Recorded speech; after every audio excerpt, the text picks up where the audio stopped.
It's Wednesday, the 24th of March 2021. Welcome to the Fear and Greed Business Headlines, the business news you need in just 5 minutes. I'm Sean Aylmer.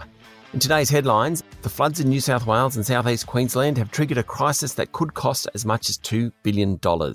Plus, the Prime Minister tries to salvage the government's reputation after allegations of lewd behaviour in Parliament House.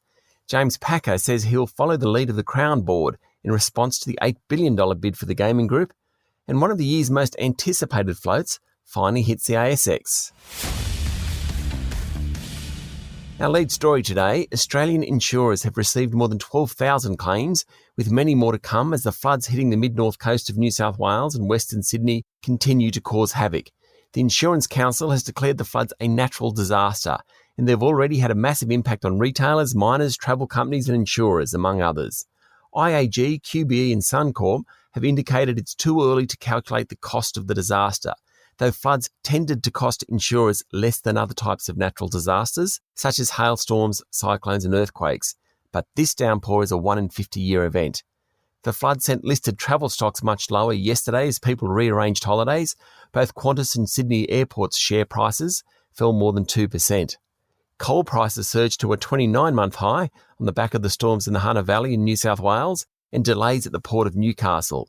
Vessel movements were down about 1/3 over the weekend, while the Australian Rail Track Corporation temporarily ceased operations through the Hunter Valley network.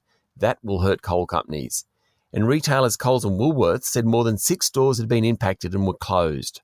In coming months, the full financial cost of the floods, the worst in decades, will emerge. Analysts say that cost will be between $1 billion and $2 billion.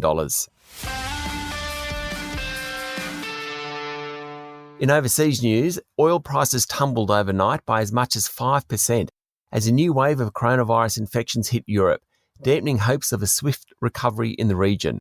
German Chancellor Angela Merkel has put the largest economy in Europe into lockdown over Easter to try and defuse another wave of infections. Also worrying investors was the spat between China and other Western economies over human rights abuses.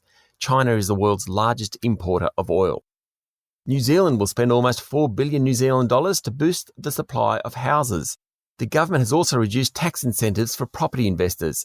Both are in response to surging prices across the country in recent months, and that triggered a fall in the New Zealand dollar.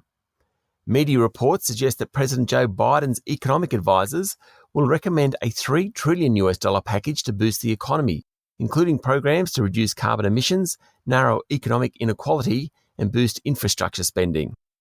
And WeWork, which wants to list on the New York Stock Exchange, lost $3.2 billion last year as COVID-19 shut down many of its co-working spaces around the world, according to the Financial Times. But that was better than the $3.5 billion loss in 2019.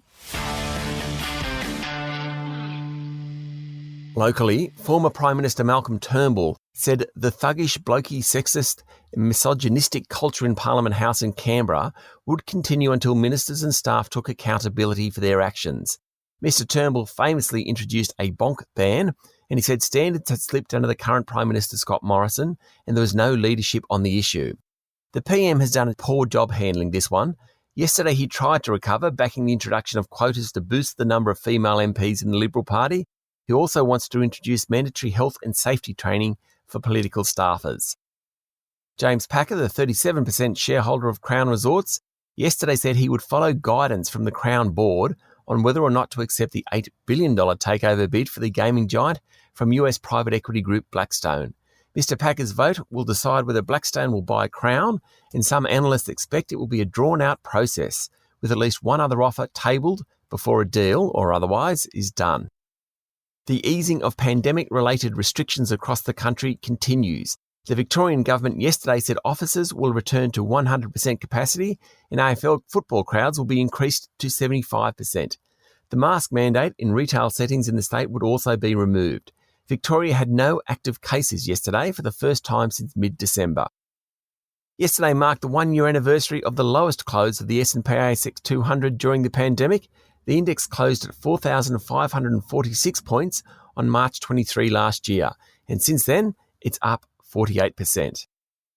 It was the long-awaited stock market debut for Airtasker yesterday, which finally hit the bourse 24 hours later than scheduled due to a hitch on the ASX. On opening, Airtasker's share price jumped 75%. pushing its market capitalisation beyond $400 million.